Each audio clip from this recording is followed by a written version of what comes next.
What's up peeps, welcome back to the channel. Today is extremely personal to me because we're talking about the must-dos and let me say should-dos of working remotely. Although the world is gradually reverting back to traditional or let me say online workspaces, I still believe we still cannot rule out the possibilities of remote work. The pandemic helped me switch back to remote work, and I must tell you, I have been working remotely for the past 3 years as a designer and also as a freelancer. It's been a fantastic decision, if I must tell you. I am not the only remote worker. We've got a plethora of remote workers out there. Some have even worked longer than I have. So if you're here thinking, why am I making this video? It's basically for those that are looking to start out, and also, let me say, some OGs that are just here to see what I have to say. If you are that kind of person, or you're just looking to start out looking for what to do, this video is for you. My number one must do is to respect your workspace. You know, that box, that space, or that room you call your workspace must be respected. What are the ways you can disrespect? Number one, which I am partly guilty of, is probably eating at your workspace, or maybe making your workspace a place of discussion or some other things. You mustn't do that. That's your workspace is the place of creativity. I believe you must be able to give it the absolute respect you want to give to a traditional normal office workspace. When you are at your workspace, you know that, okay, I am here for work, I'm here for creativity, and that's it. And that also, the respect you give to your workspace also transcend to everybody around you. If you eat at your workspace, people might come to you and might just want to do anything at your workspace because you do not respect it yourself. So why do they have to respect your workspace? My rule number two is to stay organized and develop a routine. Yes, routine might be boring. You're like, okay, routine sounds repetitive. You get to do something over and over again.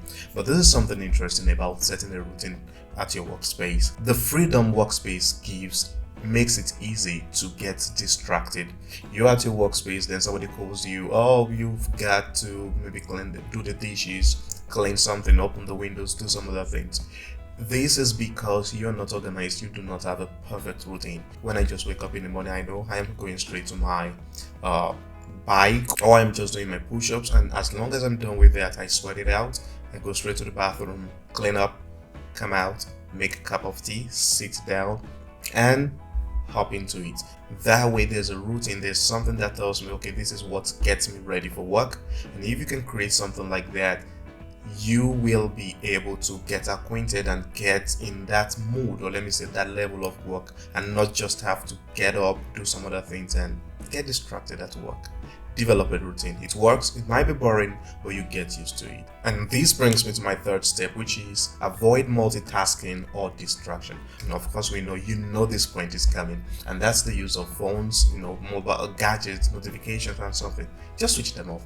If you don't want to switch them off, I do something. I put my phone on silent mode. It's usually, that tick by at the side of your iPhone or any phone you use. Just find a way to put your phone on silent mode. Find ways not to get distracted. If it's by putting your phone or anything that distracts you far from you. But one thing I have noticed is that your brain is usually wired to always want to check when you hear the beep of notification. Where's it? Where's it happening? So you should try your possible best to avoid that. Do not, in any situation, check it out. And also, we have some interesting neighbors that are always ready to speak to you about something. Find a way to get them to know that, okay, from this specific time to another time, please do not ring my doorbell, don't knock, please. This is my work time. Although you see me at home, but I am not at home full time, maybe playing or sleeping. I have a job I get to do at home. Let them understand. And if they don't, make them understand. Just don't reply. Ignore unless there's an emergency. Make them understand that this is my workspace and I don't want to be distracted in any way possible. That can happen, and make it happen. Number 4 is to take breaks. Yes, remember when I said to develop a routine? One thing is that we should take cognizance of breaks. You shouldn't just, the health people said you shouldn't sit for more than a specific number of hours, and you should also stand for more than a specific number of hours. I am not into health, but I try to respect anything that comes with my eyes or anything. You should take breaks. It helps you refocus. It helps you unstress in a way. So what I do is that when I work and maybe I do 2-3 hours, I tend to go to my window to just take a view, take a look at things happening outside me. But one best way I've discovered of recent is the Pomodoro technique. It helps me, gives me 25 minutes of work and 5 minutes of break. I use that to stretch, just to flex myself and see how far I can go. But there's still times that I have some deep design, or let me say thinking. I call it deep work. So I try as much as possible to find a balance between that, take breaks, stretch myself, and just don't be too fixated on your screen or papers. It depends on how. As a designer, I don't get to work on screen all the time. Sometimes I just write some things down and try to see how they work out. So that's it. Rule number 5: invest in your workspace. Is this a must, or me just trying to slip in something I love to do a lot? I believe, what's a workspace without an upgrade? I think that when you call somewhere a workspace, I am of this opinion that my workspace, if it's my personal workspace, I work remotely, which means it's not under the control of anybody up there. I should be able to control what I see and what I work with. That's it. Which means I am this kind of person that I want to wake up every Monday morning and think about, oh, I am working. I love to enjoy my work. I love to enjoy whatever I'm doing. And that's what I'm doing right now. I enjoy this. I love to enjoy whatever I'm doing. So I like to make sure that my workspace is something that when I stare at it, when I look at it for the first time, I am happy. This is me working. So what I expect people to do is that don't just give yourself a workspace that doesn't make you feel comfortable, doesn't make you feel happy, or stresses you out. Create that balance. Aesthetics, make everything comfortable for your health and everything. Make sure you upgrade, and as long as your workspace is making enough for you, do that upgrade. Don't feel guilty. You shouldn't.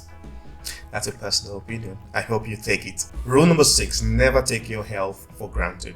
By taking your health for granted, I'm not just talking about physical health, I'm talking about mental health.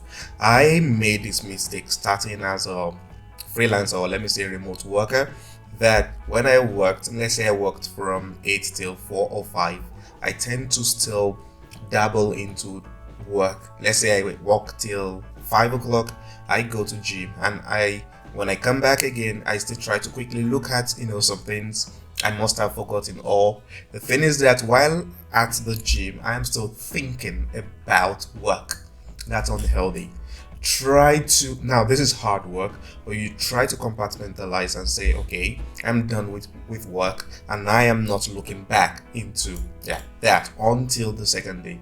Sometimes it eats you up. That's the truth. That's the main truth. It's not something you can just switch off and say, oh, I'm not thinking about work. But it's something you have to remind yourself constantly that, okay, I'm done with work, and that is that about work. Now, one thing is that I believe in being around. Okay, you might live alone, but for some of us, we live with families. We have our families around us. There's a need to be there for them. You should be available and be there, if you understand what I mean.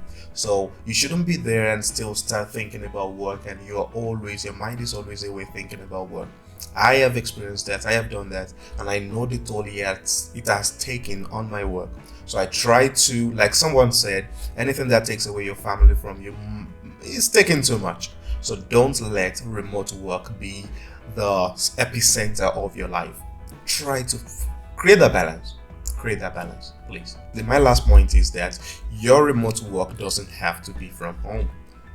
One thing I have discovered is that when you work remotely for a long time, you might get bored. Even seeing your workspace, how beautiful it is, the lightings, everything, you might get bored.